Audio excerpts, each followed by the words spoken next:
ఉదయకాలపు ఆరాధన దేవుని సన్నిధిలోనికి చేరవచ్చిన ప్రతి ఒక్కరికి కూడా నేను హృదయపూర్వకంగా అందరికీ వందనాలు, శుభాలు తెలియచేస్తా ఉన్నాను. మందిరంలో చేరినటువంటి ప్రతి ఒక్కరిని దేవుడు దీవించి ఆశీర్వదించునుగాక. అలాగే లైవ్లో దేవుని మాటలు వింటూ ఆరాధనలో ఏకీభవిస్తున్నటువంటి ప్రతి ఒక్కరికి కూడా నేను శుభాలు, వందనాలు తెలియచేస్తా ఉన్నాను. ప్రభు మిమ్మలను, మీ కుటుంబాలను దీవించి ఆశీర్వదించునుగాక. ఆమేన్. కొద్ది నిమిషాలు మనమందరం కూడా మరి ప్రార్థన పూర్వకంగా దేవుని మాటలు మనం ధ్యానం చేద్దాం. దేవుని మాటలు వినేటప్పుడు నేను మీకు మరలా జ్ఞాపకం చేస్తూ ఉన్నాను. మనం చాలా ఆసక్తిగా దేవుని మాటలు మనం వినాలి, ప్రార్థనా పూర్వకంగా దేవుని మాటలు వినాలి. దేవుని భయాన్ని కలిగిన వారమై దేవుని మాటలు మనం వినాలి. కాబట్టి వాక్యము ప్రకటించబడుతున్నప్పుడు మనము లేచి అటు ఇటు తిరిగే ప్రయత్నం ఎవరు కూడా చేయకూడదు. చిన్నపిల్లలు కలిగినటువంటి తల్లిదండ్రులు, పెద్దవారు వారిని మీకు దగ్గరగా పెట్టుకొని వారి ద్వారా వాక్యము వినేటువంటి వారికి ఏ విధమైన అభ్యంతరము కలగకున్నట్లుగా కాస్త ఆ విషయంలో కూడా మనం బాధ్యత తీసుకొని వారిని మనం చక్కపెట్టుకోవాలి. అతి క్రమం ప్రభు మనకి అనుగ్రహించునుగాక. ఈరోజు ఉదయకాలం పాటలు ప్రారంభించినది మొదలుకొని ఒక పదం వెంటాడుతూ వచ్చింది. ఏంటంటే దేవుని యొక్క ప్రేమ, దేవుని యొక్క ప్రేమ. దేవుని ప్రేమను మనం కొలత వేయలేం. ఇంత వెడల్పు, ఇంత బారు, ఇంత హైటు, ఇంత లోతు ఉందని దేవుని ప్రేమను మనం కొలత వేయలేం. భక్తులు దేవుని ప్రేమను గురించి ఆలోచించి తలంచి ధ్యానిస్తున్నప్పుడు వారి ఆలోచనకు, వారి తలంపులకు దేవుని ప్రేమ లోతు అర్థం కాల, దేవుని ప్రేమ ఎత్తు అర్థం కాల, దేవుని ప్రేమ పొడవు వెడల్పు అర్థం కాల. కొలత వేయలేనిది, ఇంత అని చెప్పలేనిదే దేవుని ప్రేమ. కొలతకు అర్థం కాక భక్తులు కొన్ని మార్లు వారు ఉపయోగించిన పదాలు ఏంటంటే ఆకాశము కంటే కూడా ఎత్తైనది, అగాధము కంటే కూడా లోతైనది, శాశ్వతమైనది, శాశ్వతమైనది. దేవుని ప్రేమ మనం తలంచినప్పుడు ఆ ప్రేమలో ఉన్న మాధుర్యం ఈ లోకములో ఇంకా ఎవరి దగ్గర కూడా మనం పొందలేమండి. ఎవరి దగ్గర కూడా మనము పొందలేము. మీరు అనొచ్చు తల్లిదండ్రులు ప్రేమ అండి అని. తల్లిదండ్రులు ప్రేమ కంటే కూడా మించిన ప్రేమ దేవుని ప్రేమ. కన్నబిడ్డలు, తోబుట్టువులు అయినవారు, ఆత్మీయులు, స్నేహితులు, ఇలా సమాజంలో ఎవరిని మనం పోల్చి ఆయన ప్రేమను ఎవరితో కూడా మనం పోల్చి చెప్పలేమండి.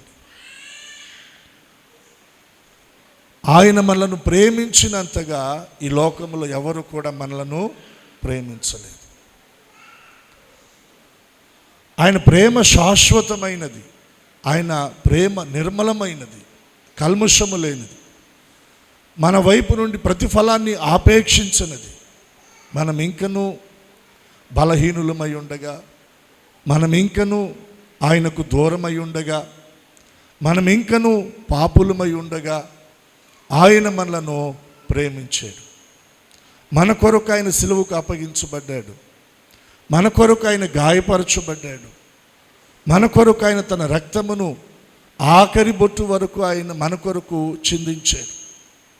తన ప్రాణమును బలిగా ఆయన మన కొరకు అర్పించాడు. మన కొరకు ఆయన సమాధి చేయబడ్డాడు. మన కొరకు ఆయన తిరిగి లేచాడు. మన కొరకు పరలోకానికి వెళ్ళాడు. మనకు స్థలము సిద్ధపరచడానికి, ఆయనుండు స్థలములో మనము కూడా ఉండులాగున మనలను మరలా తీసుకొని వెళ్ళటానికి ఆయన తిరిగి రాబోతున్నాడు. దేవునికి స్తోత్రం. నిజంగా ఆయన ప్రేమ, ఆయన మనల్ని ప్రేమించి మన కొరకు చేసినవి మనం తలంచినప్పుడు ఆయనను మనం స్తుతించకుండా ఉండలేం. ఆయనను ఆరాధించకుండా మనము ఉండలేం. ఆయనతో సహవాసము చేయకుండా మనము ఉండలేమండి. దైవజుడైన పౌలు దేవుని ప్రేమను రుచించాడు. దేవుని యొక్క ప్రేమ ఆ లోతుల్లోనికి వెళ్ళాడు. దేవుని ప్రేమను అనుభవించాడు. అనుభవించంటాడు, ఆయన ప్రేమ నుండి నన్ను ఎడబాపునది లేదా వేరు చేయనది ఏది కూడా లేదంటాడు. దేవుని ప్రేమ లోతుల్లోనికి మనం వెళ్ళాలి. దేవుని ప్రేమను మనం ఎరగాలి. దేవుని ప్రేమను రుచించి అనుభవించాలి, ఆస్వాదించాలి. దేవుని ప్రేమను మనం తలంచినప్పుడు ఆయనకు కృతజ్ఞులమై మన బ్రతుకు కాలం అంతా కూడా మనం జీవించగలమండి. బైబిల్లో ఒక సందర్భాన్ని నేను మీకు జ్ఞాపకం చేయాలని ఆశపడుతున్నాను. మీరు బైబిల్ తెరిచి చూడండి. లూకా సువార్త 10వ అధ్యాయం. లూకా సువార్త 10వ అధ్యాయం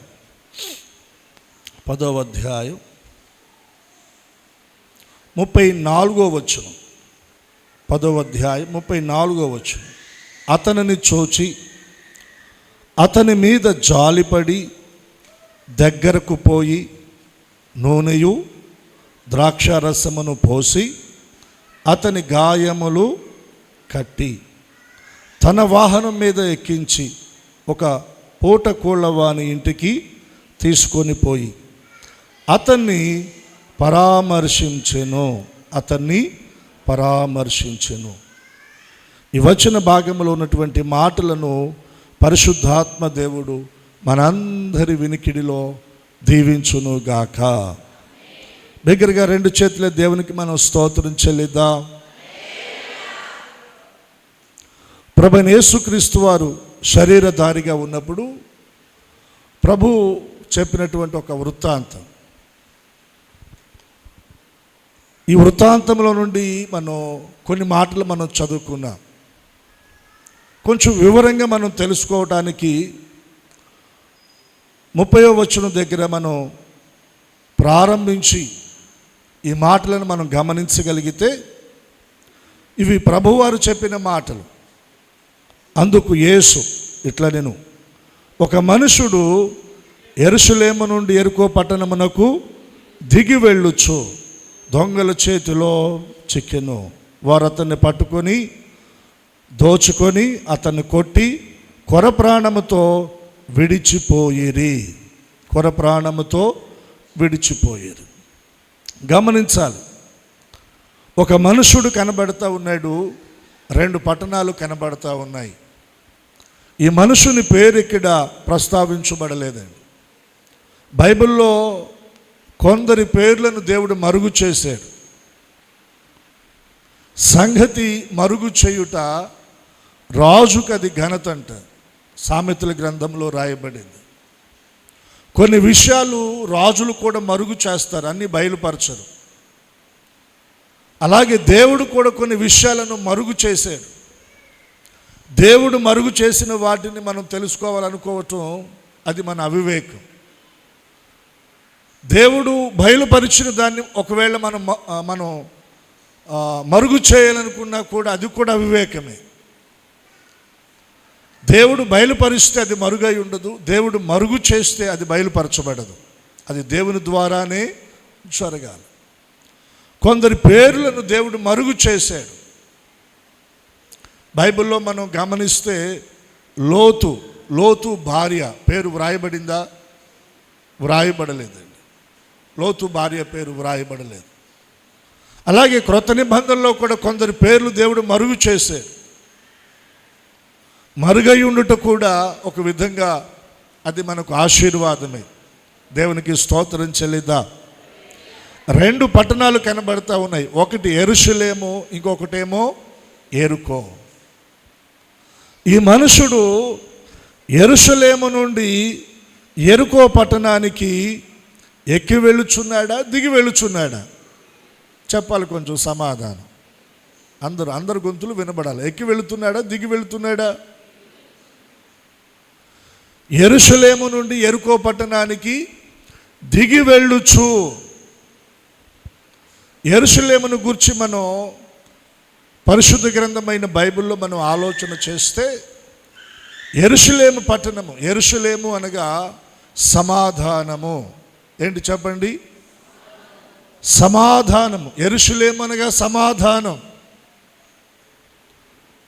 యెరూషలేము అనగా సంవత్సరాది మొదలుకొని సంవత్సరాంతము వరకు కూడా దేవుని కనుదృష్టి నిలిచి ఉండే పట్టణం అది. ఆ పట్టణం మీద నిత్యము దేవుని కనుదృష్టి నిలిచి ఉంటుంది. పగటికి పగలు, రాత్రికి రాత్రి, ప్రతి గడియ, ప్రతి గంట, ప్రతి నిమిషం కూడా ఆ పట్టణాన్ని దేవుడు చూస్తూ ఉన్నాడు. యెరూషలేమును గురించి ఇంకా మనం ఆలోచన చేస్తే, యెరూషలేములో దేవుని మందిరం ఉంది. దేవుని సేవకులు ఉన్నారు. దేవుని ప్రజలు దేవుని ఆరాధిస్తున్నారు. యెరూషలేమును గురించి ఇంకా మనం ఆలోచన చేస్తే, అది కొండలు లోయలు కలిగినటువంటి పట్టణం, పాలు తేనెలు ప్రవహించే దేశం, సస్యశ్యామలం సమృద్ధి కలిగినటువంటి ఒక మంచి దేశం అండి అది. యెరికో పట్టణాన్ని గురించి మనం ఆలోచన చేస్తే, యెరికో పట్టణము శపించబడినటువంటి పట్టణం. ఏ పట్టణం అది? చెప్పాలి కొంచెం గట్టిగా. శపితమైన పట్టణం. ఇశ్రాయేలు ప్రజలు ఐగుప్తు దేశాన్ని విడిచిపెట్టి కానానుకు ప్రయాణం చేస్తూ ఉన్నప్పుడు, మోషే చనిపోయిన తర్వాత యెహోషువ నాయకత్వంలో ఇశ్రాయేలు ప్రజలు మొదటగా యోర్దానును దాటారు. యోర్దానును దాటిన తర్వాత వారు జయించిన పట్టణం యెరికో పట్టణం. యెరికో పట్టణము చుట్టూ ఉన్న ప్రాకారాలు చాలా పెద్దవి, చాలా బలమైనవి.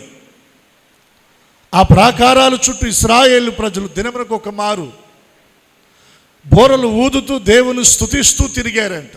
7వ దినాన 7 మార్లు తిరిగి ఆర్భాటముతో, జయోత్సవాలతో బిగ్గరగా ఎలుగెత్తి దేవుని స్తుతిస్తూ ఉండగా యెరికో ప్రాకారాలు ఏమైపోయినాయి అంటే కూలిపోయినాయి. దేవుని మందిరములో, దేవుని సన్నిధిలో చేరినప్పుడు స్వరమెత్తి దేవుని స్తుతించండి, దేవుణ్ణి ఘనపరచండి, దేవుణ్ణి ఆరాధించండి అని దేవుని సేవకులంగా ఎందుకు చెప్తాం?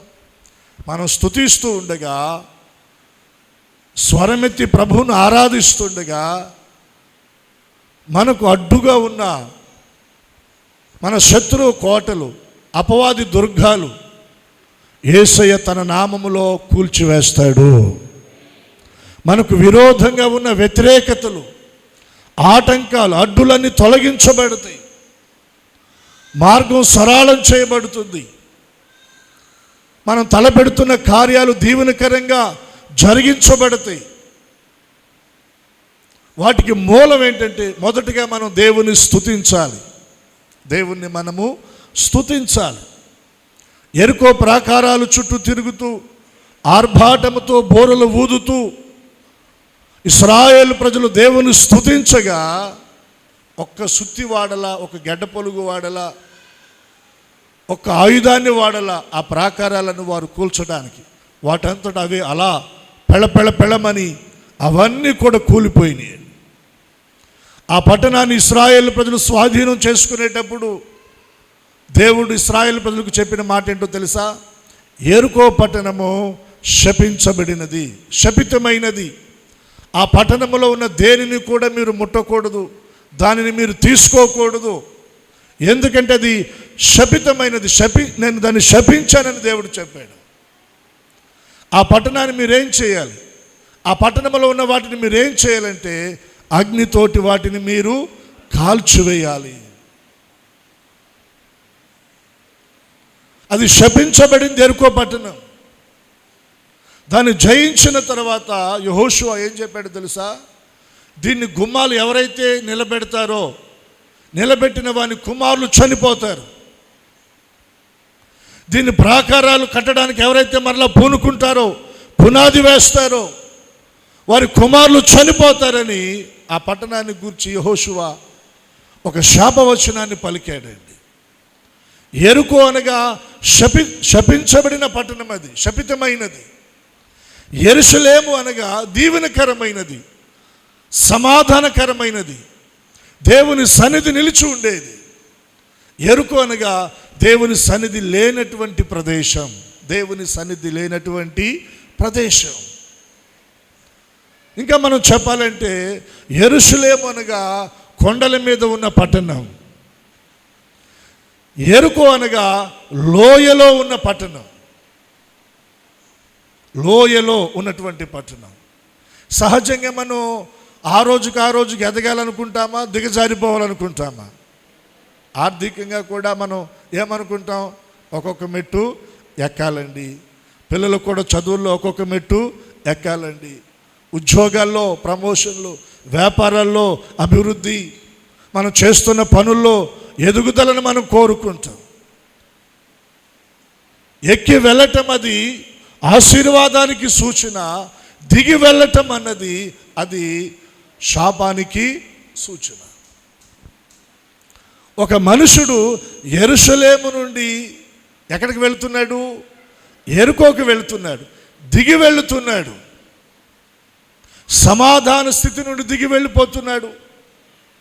దేవుని కనుచూపు పరిధిలో నుండి దాటి దిగి వెళ్ళిపోతూ ఉన్నాడు.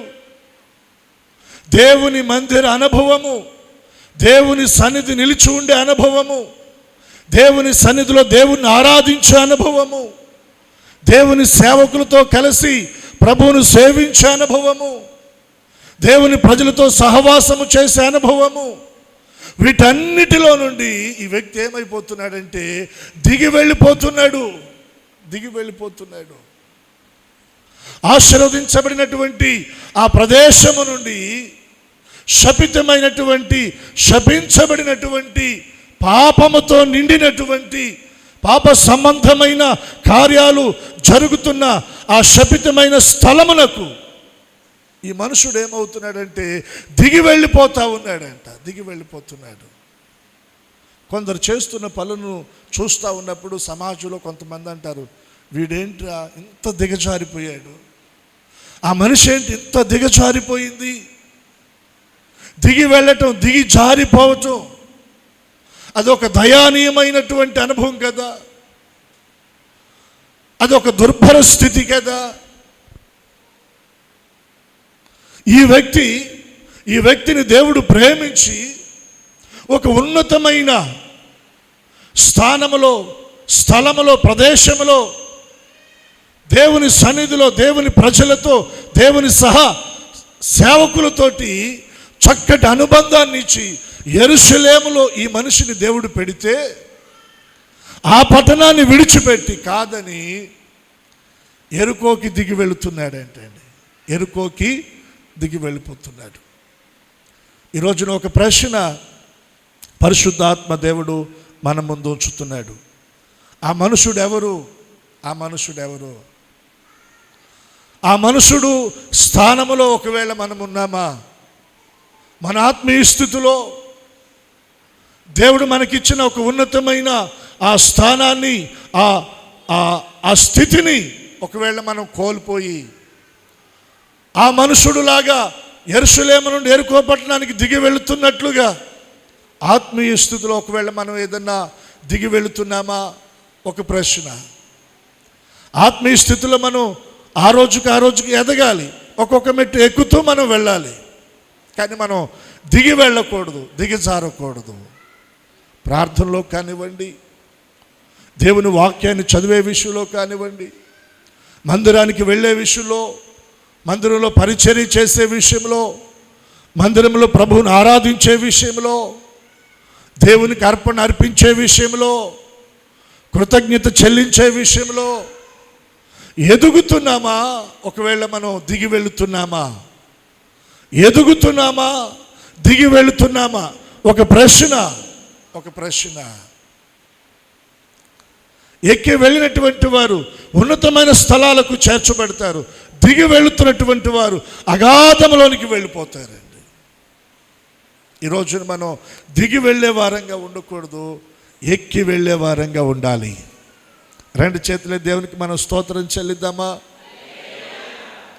అన్ని విషయాల్లో యెరూషలేములో ఉన్న ఆ సంతోషం, సౌభాగ్యం, ఆశీర్వాదం, దేవునితో తనకున్న అనుబంధం, సహవాసం, ఇవన్నీ వదిలిపెట్టి దిగి వెళుతూ ఉన్నాడు. యెరికో పట్టణానికి దిగి వెళుతున్నాడు.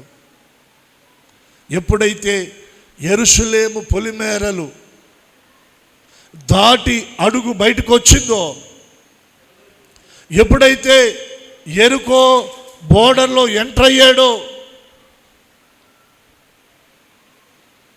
వెంటనే అతన్ని ఎవరు పట్టుకున్నారు? చూడండి, అక్కడ మనం చూస్తున్నాము కదా, 30వ వచనంలో, యెరికో పట్టణమునకు దిగి వెళ్ళుచు దొంగల చేతిలో చిక్కెను. ఎవరి చేతిలో చిక్కాడంట? చెప్పాలి కొంచెం గట్టిగా. దొంగల చేతిలో చిక్కాడంటండి. యెరూషలేములో దొంగలు లేరు, యెరికోలో దొంగలు ఉన్నారు. దొంగలెవరు? యోహాను సువార్తలో ప్రభు చెప్పారు, దొంగ దోచుకోవడానికి, హత్య చేయడానికి, తర్వాత నాశనము చేయడానికి వాడు వస్తాడు. ఆ దొంగ ఎవరంటే అపవాది. ఆ దొంగ సాతాను. వాడు పొంచి ఉన్నాడు దేవుని కనుచూపు పరిధిలో, దేవుని సన్నిధి నిలిచి ఉండే స్థలములో. ఆ ప్రదేశంలో ఉన్నంత వరకు వాడు నిన్ను ముట్టలేడు, వాడు నిన్నేమీ చేయలేడు. వాడు నిన్ను దోచుకోవడానికి, నిన్ను హత్య చేయడానికి, నిన్ను నాశనం చేయడానికి మొదటిగా వాడు ఏం చేస్తాడంటే, దేవుని కనుచూపు నిలిచి ఉన్న ఆ ప్రదేశంలో నుండి వాడు నిన్ను ముందు బయటికి తీసుకొని వస్తాడు. వాడు నిన్ను బయటికి తీసుకొని రావడానికి వాడు నిన్ను ఆకర్షిస్తాడు. ఆకర్షించే విషయంలో దానిలో భాగంగా వాడు ఏవైనా నీకు చూపెడతాడు. లోక సంబంధమైనటువంటి అందాలను చూపెడతాడు, భోగాలను చూపెడతాడు, ఆశలను నీ ముందు పెడతాడు, నిన్ను ఆకర్షిస్తాడు.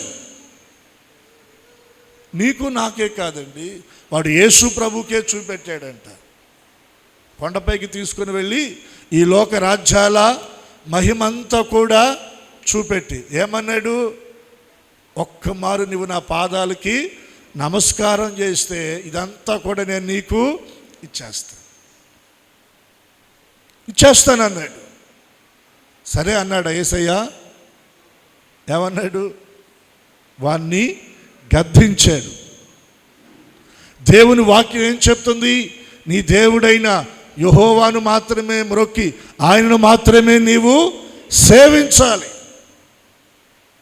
ఈ లోక రాజ్యాల మహిమ కొరకు, అందాల కొరకు, భోగాల కొరకు నేను నీ పాదాలకు మ్రొక్కను. నేను మ్రొక్కేది, నేను సేవించేది, నేను ఆరాధించేది నా ప్రభువుని మాత్రమే అని మనం చెప్పగలగాలి. హల్లెలూయా. వాడు నిన్ను బయటికి లాగటానికి, వాడు నిన్ను బయటికి తీసుకొని రావడానికి వాడు ఏవైనా చూపెడతాడు, నీకు ఏవైనా చూపెడతాడు. పిల్లలు పట్టుకెళ్ళే వాళ్ళు అప్పుడప్పుడు అక్కడున్నారు ఇక్కడున్నారు చెప్తుంటారండి. వాటిని చిన్న చిన్న వీడియోస్ కూడా చేసి మనోళ్ళు జాగ్రత్త కోసం పెడతా ఉంటారు కదా. ఏం చేస్తారు? వాళ్ళు దగ్గరకు రారు, దూరంగా ఉండి చిన్నపిల్లలకి చాక్లెటో బిస్కెట్ ప్యాకెటో లేకపోతే ఐస్ క్రీము లాంటివో ఏవో చూపెట్టి మెల్లగా ఇలా రా అంటారు. అప్పుడు వీళ్ళున్న బోర్డర్లో నుండి ఏం చేస్తారు, వాళ్ళు మెల్లగా వాడు చూపెట్టిన వాటికి ఆశపడి వాడి దగ్గరికి వెళ్తారు. దగ్గరికి వెళ్ళంగానే అవి చేతిలో పెడతాడు, తర్వాత మత్తు కచ్చిపు ముక్కుకి పెడతాడు. స్పృహ కోల్పోతారు, వాడి చేతిలోనికి బందీగా వెళ్ళిపోతారు, వాడు తీసుకొని వెళ్ళిపోతాడు చెరలోనికి. నిన్ను కూడా అలాగే, మనల్ని కూడా అలాగే దొంగ ఏం చేస్తాడంటే వాడు ఆకర్షిస్తాడు. మొదటిగా మనం దేవుని సన్నిధి బోర్డర్ ఆ ప్రదేశంలో నుండి బయటికి వచ్చేటట్లుగా వాడు ఆకర్షిస్తాడు. మనం దాటి రాగానే వెంటనే వాడు మనను బంధించేస్తాడు, పట్టుకుంటాడు. దొంగల చేతికి చిక్కెను. ఏం చేశారు ఆ దొంగలు? ఏం చేశారు చూడండి. అతని బట్టలు దోచుకొని అతన్ని కొట్టి కొర ప్రాణముతో విడిచిపోయారు. ఒకటి బట్టలు దోచుకున్నారు, రెండవది కొట్టారు, మూడవది ప్రాణం తీయకుండానే అక్కడ వదిలేసి వెళ్ళిపోయారు. ప్రాణం తీయకుండానే వదిలేసి వెళ్ళిపోయారు. వాని దగ్గర ఉన్న వెండి దోచుకోవాలా, బంగారం దోచుకోవాలా, వెలగల వస్తువులు దోచుకోవాలా. ఏం దోచుకున్నారు? వస్త్రాలను దోచుకున్నారు. ఏ వస్త్రాలు? దేవుడు మనకిచ్చిన రక్షణ వస్త్రం. ఏ వస్త్రం చెప్పండి? దేవుడు మనకిచ్చిన రక్షణ వస్త్రం, దేవుడు మనకిచ్చిన ప్రశస్త వస్త్రం, దేవుడు మనకిచ్చిన స్తుతి వస్త్రం, దేవుడు మనకిచ్చిన పెండ్లి వస్త్రం, దేవుడు మనకిచ్చిన నీతి అనే వస్త్రం, దేవుడు మనకిచ్చినటువంటి ఈ ప్రశస్తమైన వస్త్రాలతో మనం అలంకరించబడ్డామండి. మహిమతో మనం అలంకరించబడ్డాం.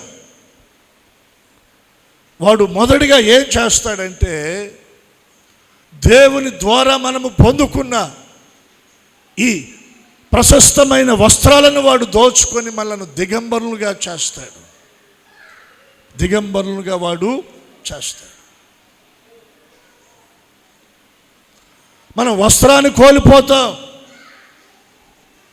ఒక దినాన పెండ్లి విందులో పెండ్లి యజమానుడు సంచరిస్తూ పెండ్లి వస్త్రము లేనటువంటి ఒక వ్యక్తిని అడిగాడు, స్నేహితుడా, పెండ్లి వస్త్రము ఏది? ఆ పెండ్లి విందు యజమానుడు ఆ పెండ్లి విందులో ఉన్నటువంటి పెండ్లి వస్త్రము లేని ఆ వ్యక్తిని అడిగినట్లుగానే ఒక దినాన ప్రభు ఎదుట నిలబడినప్పుడు ఆయన కూడా మనల్ని అడుగుతాడు, నేను నీకు ఇచ్చిన ప్రశస్త వస్త్రం ఏది? రక్షణ వస్త్రం ఏది? పెండ్లి వస్త్రం ఏది? నీతి అనే ఆ వస్త్రం ఏది? తెల్లని వస్త్రం ఏది అని ప్రభు అడుగుతాడు. ఏది? దొంగల చేతిలో చిక్కబడి మనం దోచుకొనబడ్డాం. దేవుని సన్నిధికి మనం దూరం అయితే దొంగల చేతిలో మనం చిక్కిపోతాం. దొంగలు ఏం చేస్తారంటే మనల్ని దోచుకుంటారు. దేవుడు మనకిచ్చిన వాటన్నిటినీ దోచుకుంటాడు. ఇంకా చెప్పమంటారా, మన ప్రార్థనా జీవితాన్ని కూడా వాడు దోచుకుంటాడు. చాలామంది అంటారు, ఒకప్పుడండి నేను మోకరిల్లితో ఒక అరగంట తేలిగ్గా ప్రార్థన చేసేవాడిని, మరి ఇప్పుడు చేయలేకపోతున్నాను. కారణం ఏంటి? నీ ప్రార్థనా జీవితాన్ని ఎవడో దోచుకున్నాడు. ఒకప్పుడండి 3-4 అధ్యాయాలు బైబిల్ చదివేవాడిని, బైబిల్ చదివేదాన్ని, చాలా చదువు బుద్ధి అయ్యేది. ఇప్పుడు చదువు బుద్ధి కావటంలా బైబిల్ దగ్గరికి వెళితే చదవలేకపోతున్నాను. కారణం ఏంటి? ఎవరు దోచారు? సాతాను ఆ అనుభవాన్ని నీ దగ్గర నుండి దోచుకున్నాడు. ఒకప్పుడు క్రమం తప్పకుండా మందిరానికి వచ్చాను, ప్రభువుని ఆరాధించాను. ఇప్పుడు ఆ క్రమం నేను తప్పిపోయాను. మందిరం అంటే ఆసక్తి తగ్గిపోయింది. మందిరానికి రాలేకపోతున్నాను. దానికి కారణాలు ఏవైనా కావచ్చు. ఎవరు దోచారు? సాతాను దోచేసాడు. ఒకప్పుడు దేవుని మందిరంలో ఎంతో ఆసక్తిగా పరిచర్య చేశాను, ఈ రోజున చేయలేకపోతున్నాను. ఆ అనుభవాన్ని ఎవరు దోచారు? దొంగలు దోచేశారండి. ఒకప్పుడు దేవుని పని కొరకై నా కష్టార్జితంలో దేవుని కొరకు కష్టార్జితాన్ని కానుకగా ఇచ్చాను. ఈరోజు ఇవ్వలేకపోతున్నాను. ఎవరు దోచారు ఈ అనుభవాన్ని? సాతాను దోచేశాడు. మనం దొంగల చేతిలో చిక్కబడ్డాం. దొంగలు మన దగ్గర ఉన్న ఆత్మీయ అనుభవాలు, దేవుడు మనకిచ్చిన కృపావరాలు, దేవుడు మనకిచ్చిన ఆత్మ ఫలాలు, వీటన్నిటిని వాడు ఏం చేశాడంటే దోచుకున్నాడు. మనం దోచుకొనబడ్డాం. ఈ రోజున మన జేబులో ఏమీ లేదు, మన హృదయంలో ఏమీ లేదు, మన మనసులో అంతరంగంలో దైవ సంబంధమైన ఆధ్యాత్మిక అనుభవాలు సమస్తము కూడా కోల్పోయాం మనం. కారణం ఏంటంటే దొంగల చేతిలో మనం చిక్కాం. దొంగల చేతిలో చిక్కడానికి కారణం ఏంటంటే దేవుడు మనకు వేసిన ఒక బోర్డర్ ఉంది, దాన్ని దాటి ఈ లోకం వైపు మనం వచ్చేసాం. లోకం మనల్ని ఆకర్షించగా లోక సంబంధమైన వాటిని మనం ప్రేమించి దేవుడు మనకు విధించిన పరిధి దాటి బయటకు వచ్చాం. కాబట్టి మనం దొంగల చేతిలో చిక్కిపోయాం, ఆర్థికంగా చితికిపోయాం, మానసికంగా నలిగిపోతున్నాం, కుటుంబంలో సమాధానం లేదు, హృదయాల్లో సంతోషం లేదు, మన చేతుల కష్టార్జితం, మన సంపద దొంగ దోచుకుంటున్నాడు. చిల్లు సంచులో వేసినట్లయిపోతుంది. వారమంతా కష్టపడి మనం సంపాదిస్తున్నాం, కానీ ఎక్కడో కుటుంబంలో ఇంకా కొరత కనబడతా ఉంది, ఇంకా లేమి కనబడతా ఉంది, ఇంకా అవసరత కనబడతా ఉంది. దాని కొరకు ఎక్కడో అప్పు చేయవలసిన పరిస్థితి కనబడతా ఉంది. కారణం దొంగలు మనల్ని దోచుకున్నారు. మనం దోచుకునబడ్డాం. ఇటు ఆత్మీయంగా నష్టపోయాం, ఇటు కుటుంబ పరంగా, ఆర్థికంగా, సమాధాన విషయంలో, అన్ని విషయాల్లో మనం నష్టపోతున్నాం. మనకు అర్థం కావాలి. అంతటితో వదిలిపెట్ల. ఏం చేశారంట? ఆ వ్యక్తిని కొట్టి గాయపరిచారంట. ఏం చేశారు చెప్పండి? కొట్టి గాయపరిచారు. కొడితే దెబ్బలు తగులుతాయా, తగలవా? దెబ్బలు తగిలితే నొప్పులు ఉంటాయా, ఉండవా? కొన్ని దెబ్బలకు గాయాలు కూడా అవుతాయి. గాయాలు అయితే ఖచ్చితంగా రక్తస్రావణం జరుగుతుంది. మన దేహంలో ఉన్న రక్తమంతా పోతే ప్రాణాన్ని కోల్పోయే పరిస్థితి. గాయాల వలన నొప్పి, బాధ, అయ్యో అని కేకలు. ఈరోజున చాలామంది దెబ్బలతో కొట్టబడ్డారండి. మీరు చూస్తారా? యెషయా గ్రంథంలో ఒక మాట మనం చూద్దాం. 1వ అధ్యాయంలో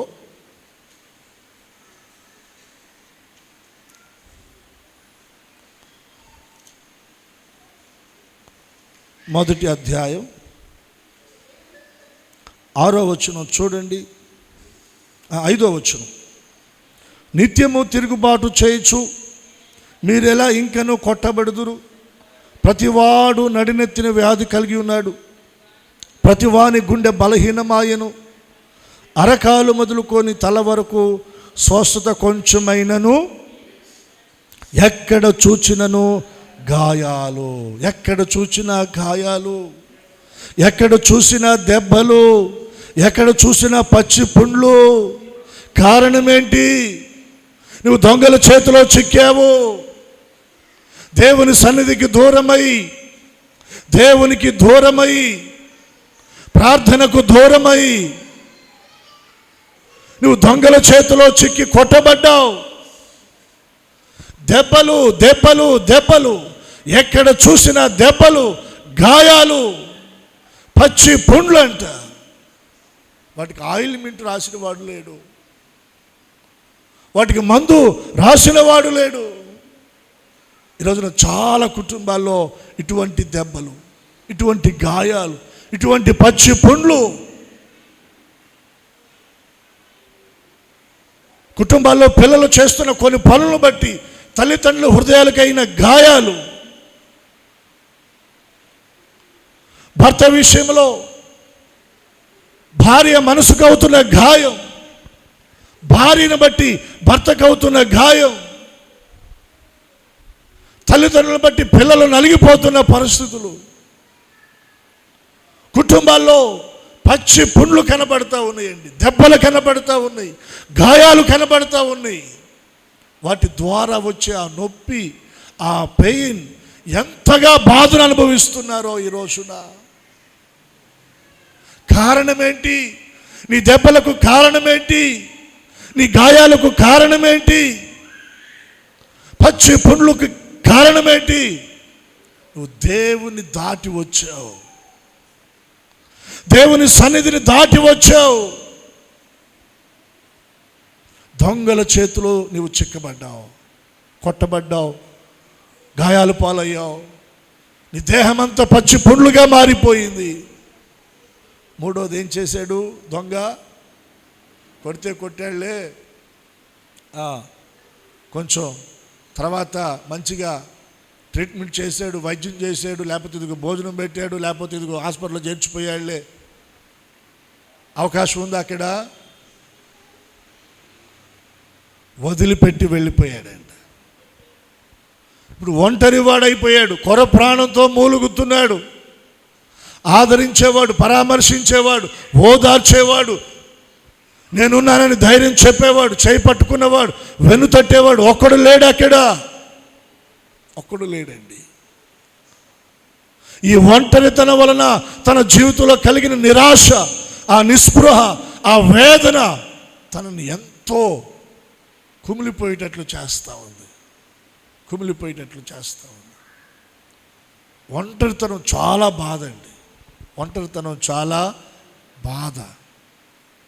దానికి తోడు కొట్టబడిన గాయాలు, దానికి తోడు అతడు వస్త్రాలను కోల్పోయి దోచుకొనబడ్డాడు. నేను అనుకుంటున్నాను ఇప్పుడు ఏడుస్తున్నాడేమో, అయ్యో యెరూషలేమును ఎందుకు విడిచిపెట్టాను నేను, అయ్యో దేవుని సన్నిధి నేను ఎందుకు విడిచిపెట్టాను, అయ్యో దేవుని సహవాసాన్ని నేను ఎందుకు విడిచిపెట్టాను. ఈ రోజున నా జీవితం దొంగల చేతిలో చిక్కబడింది, దోచుకొనబడ్డానే, కొట్టబడి గాయాలు పాలైపోయాను, ఒంటరి వాడినైపోయాను. యెరూషలేములో ఉంటే బాగోలేదంటే పరామర్శించేదానికి సేవకులు ఉన్నారు, పరామర్శించేదానికి ఆత్మీయులు ఉన్నారు, ప్రార్థించే దానికి దేవుని ఆ విశ్వాసులు ఉన్నారు, సేవకులు ఉన్నారు. ఇక్కడ నన్ను పట్టించుకునేవాడు ఎవడు లేడు. ఎంత ఏడుస్తున్నాడో. ఏడ్చే సమయంలో ఆ మార్గాన్ని ఎవరు వచ్చారంట? ఒక యాజకుడు వచ్చాడు. ఇంకెవరు వచ్చారు? ఆ మార్గాన్ని ఒక లేవీయుడు వచ్చాడు. యాజకుడు దగ్గరకు వచ్చాడా? లేవీయుడు దగ్గరకు వచ్చాడా? ప్రారంభంలో నేను మీకు అదే జ్ఞాపకం చేశాను. దేవుని ప్రేమ అది మనం ఇంత అని మనం వర్ణించలేం, దేవుని ప్రేమను మనం కొలవలేం. యాజకుడు, లేవీయుడు ఆ వ్యక్తికి సంబంధించిన వారే. కానీ ఆ వ్యక్తి గాయాల్లో ఉన్నప్పుడు, దోచుకొనబడినప్పుడు, ఒంటరిగా ఉన్నప్పుడు, ప్రాణాపాయ పరిస్థితిలో ఉన్నప్పుడు దగ్గరకు వచ్చారా? రాలేదు. సమాజం కూడా అంతేనండి. మనం అనుకుంటాం కాస్త మనకు ఆరోగ్యం ఉన్నప్పుడు, బలం ఉన్నప్పుడు, డబ్బు ఉన్నప్పుడు, అన్నీ ఉన్నప్పుడు సమాజం అంతా నాదే అనుకుంటాం. కానీ వాటిని నీవు కోల్పోయిన రోజున సమాజం అలా అనుకోదు నిన్ను. వీడు నావాడు, వీడు నా మనిషి అని సమాజం అనుకోదు. నీవు అనుకుంటున్నావు అన్నీ ఉన్నప్పుడు నావారు, నా వాళ్ళు అని. కానీ నీ దగ్గర ఉన్నవి నువ్వు కోల్పోతే నీ వారే నీకు దూరం అయిపోతారు, నీకు దగ్గరికి రారండి, రారు. యాజకుడు వచ్చాడా? లేవీయుడు వచ్చాడా? నేను అంటాను, మన బాధల్లో ఎవరు వచ్చారు? బంధువులు వచ్చారా? స్నేహితులు వచ్చారా? తోబుట్టువులు వచ్చారా? అయిన వారు వచ్చారా? ఆత్మీయులు వచ్చారా? ఎవరు వచ్చారు? నువ్వు పడి ఉండగా నిన్ను చూచి నీ మీద జాలిపడి నీ దగ్గరకు వచ్చినవాడు మంచి సమరయుడు, ఆయనే మన ప్రభు అయిన యేసుక్రీస్తు వారు. చప్పట్లు కొట్టి దేవుని నామాన్ని కనపరుద్దాం. ఎంత ప్రేమ! ఆయన ప్రేమ, ఆయన ప్రేమను వర్ణించలేం. దగ్గరకు వచ్చి, బుద్ధి లేనోడా,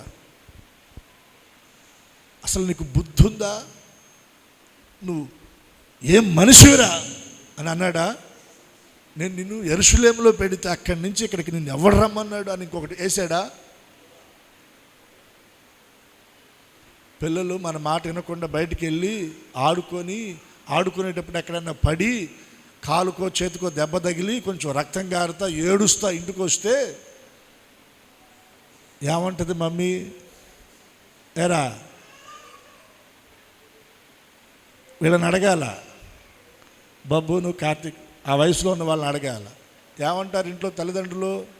వెళ్ళొద్దని చెప్పానా, ఎందుకు వెళ్ళా అంటారా?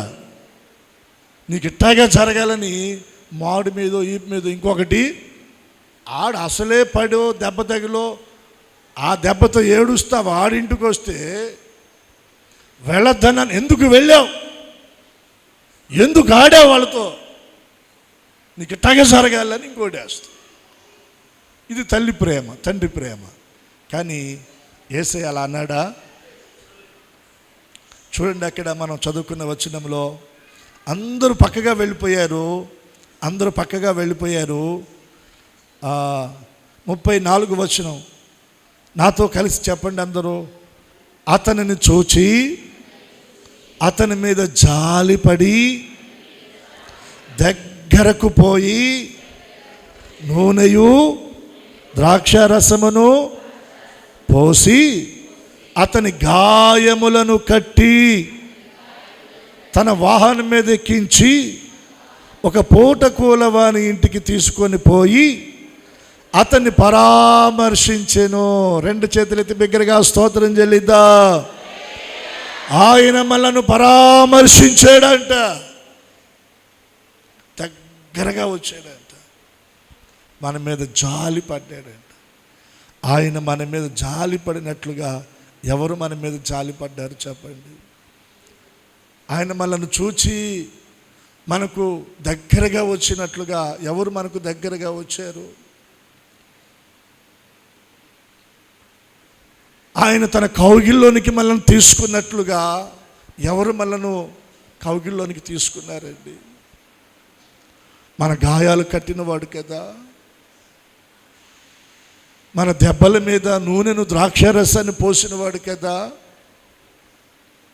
తన వాహనం మీద ఎక్కించుకొని పుటకుల వాని ఇంటికి చేర్చి పరామర్శించాడంటండి, పరామర్శించాడు.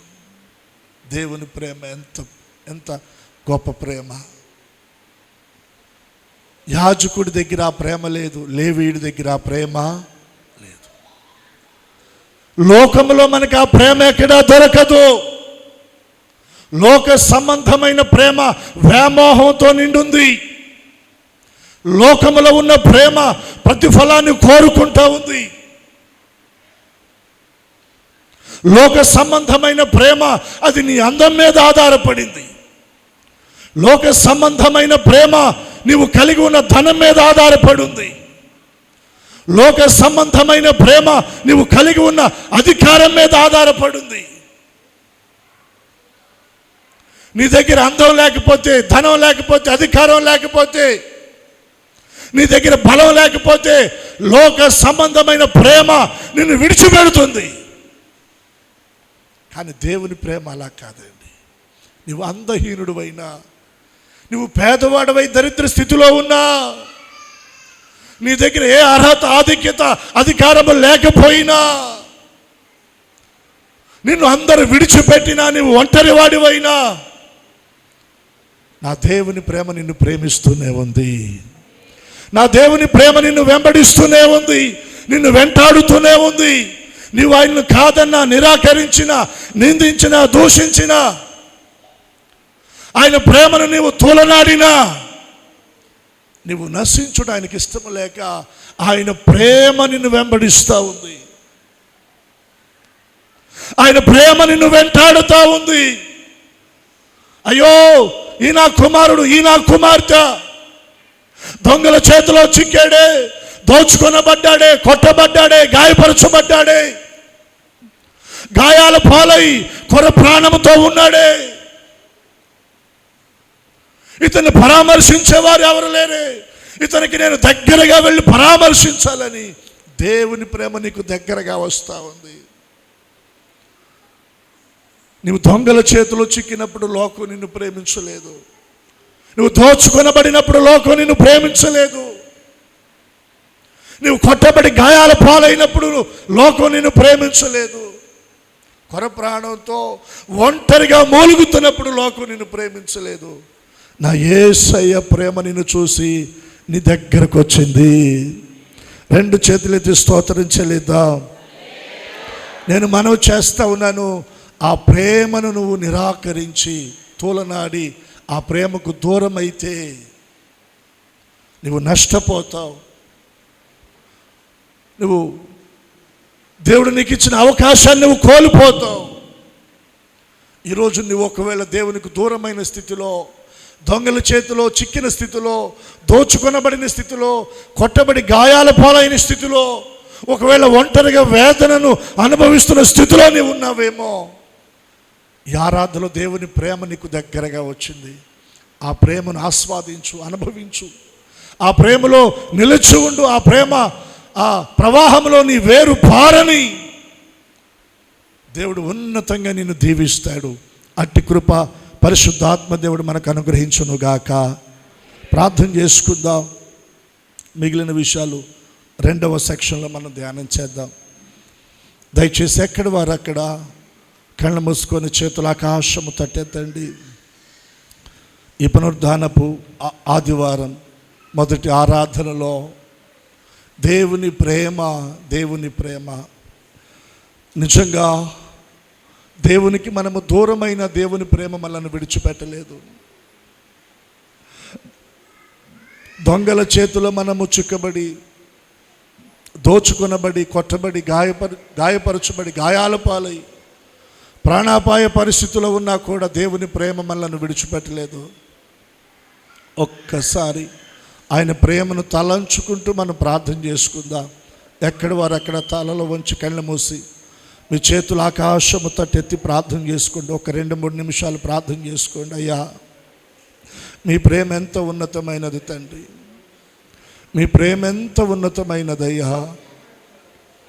నిజంగా ప్రభా, మీ సన్నిధిని విడిచి తిరుగుతున్న నా జీవితంలో, మీకు దూరమై జీవిస్తున్న నా జీవితంలో నేను దొంగల చేతికి చిక్కుబడ్డానయ్యా, దోచుకొనబడ్డాను తండ్రి, కొట్టబడి గాయాలు పాలయ్యాను ప్రభువా. కొర ప్రాణముతో ప్రాణాపాయ స్థితిలో ఉన్నాను. నన్ను చూసి జాలిపడిన వారు ఎవరూ లేరు. నా వారు అనుకున్నాను కానీ ఎవరు నా మీద జాలి పడలేదు ప్రభువా. నీవు ఒక మంచి సమరయుడిగా వచ్చావయ్యా. అందరము చేతులు ఆకాశము తట్టెత్తి అడుగుదామా? మంచి సమరయుడా, మీకు వందనాలు తండ్రి. నన్ను చూసి నా మీద జాలిపడిన తండ్రి, నాకు దగ్గరగా వచ్చిన నా ప్రభువా, మీకు వందనాలయ్యా. నూనె ద్రాక్ష రసం నా మీద పోశారు ప్రభా. నా గాయాలు మీరు కట్టారు నాయనా. మీ వాహనం మీద నన్ను ఎక్కించుకున్నారయ్యా. పూటకోలవాని ఇంటికి చేర్చారు ప్రభా. నన్ను పరామర్శిస్తున్నారయ్యా, నన్ను పరామర్శిస్తున్నారు తండ్రి. మీ ప్రేమకు వందనాలు, మీ ప్రేమకు వందనాలు ప్రభా. కృతజ్ఞతలు నాయన, కృతజ్ఞతలు తండ్రి. యేసునాథా, మీకు వందనాలు, వందనాలు అయ్యా. స్తోత్రాలు ప్రభా, స్తోత్రాలు తండ్రి. స్తుతులు నాయన, స్తుతులు ప్రభా. ప్రార్థన చేసుకుందాం. హల్లెలూయా, హల్లెలూయా, హల్లెలూయా. పరిశుద్ధ తండ్రి నాయన, మీకు వందనాలు చెల్లిస్తున్నా. ఆదివారం ఉదయకాలపు ఆరాధనలో మీరు మాతో మాట్లాడిన ప్రతి మాట మా హృదయాల్లో నీరు కట్టి ఫలింపచేయండి. ఏ ఒక్క మాట నిరర్ధకము కాకూడదు నాయన. మీ సన్నిధి విడిచిపెట్టే వారంగా మేము ఉండకూడదు. నీకు దూరం అయ్యే వారంగా మేము ఉండకూడదు ప్రభా. నీకు దూరం అయితే తండ్రి నాయన, మేము దొంగల చేతిలో చిక్కి నాయన దోచుకొనబడతాం ప్రభా. ఓ నాయన, మేము కొట్టబడి గాయాల పాలైపోతాం తండ్రి. ఒంటరి వారిగా కృంగిపోతాము నాయన. ఆ స్థితిలోనికి మేము వెళ్ళకూడదు ప్రభా. ఆ స్థితిలో ఎవరైనా ఉంటే మీరు జ్ఞాపకం చేసుకోండి. మంచి సమరయుడిగా ఎరుకో పట్టణానికి దిగి వెళుతున్న వ్యక్తిని పరామర్శించినట్లుగా నాయన, ఈ దినాన్ని మీరు ఒక్కొక్కరిని పరామర్శించండి అయ్యా. ఒక్కొక్కరి మీద మీరు జాలి పడండి తండ్రి. ఒక్కొక్కరి గాయాలు మీరు కట్టండి ప్రభా. నూనె ద్రాక్షరసాన్ని నీ ప్రజల మీద మీరు పోయండి నాయన. మీ కనికరము దిగిరానివ్వండి ప్రభా. ఒక్కొక్కరిని మీరు దర్శించండి నాయన, దీవించండి నాయన, ఆశీర్వదించండి నాయన, కృపలో భద్రపరచండి ప్రభువా. ప్రతి ఒక్కరిని నీ కృపలో నాయన దీవించి మహిమ పొందమని, విత్తబడిన మాటలు మా హృదయాల్లో ఫలభరితంగా చేయమని యేసు నామమున ప్రార్థించి అడుగుచున్నాము తండ్రి. చెప్దాం ఆమేన్.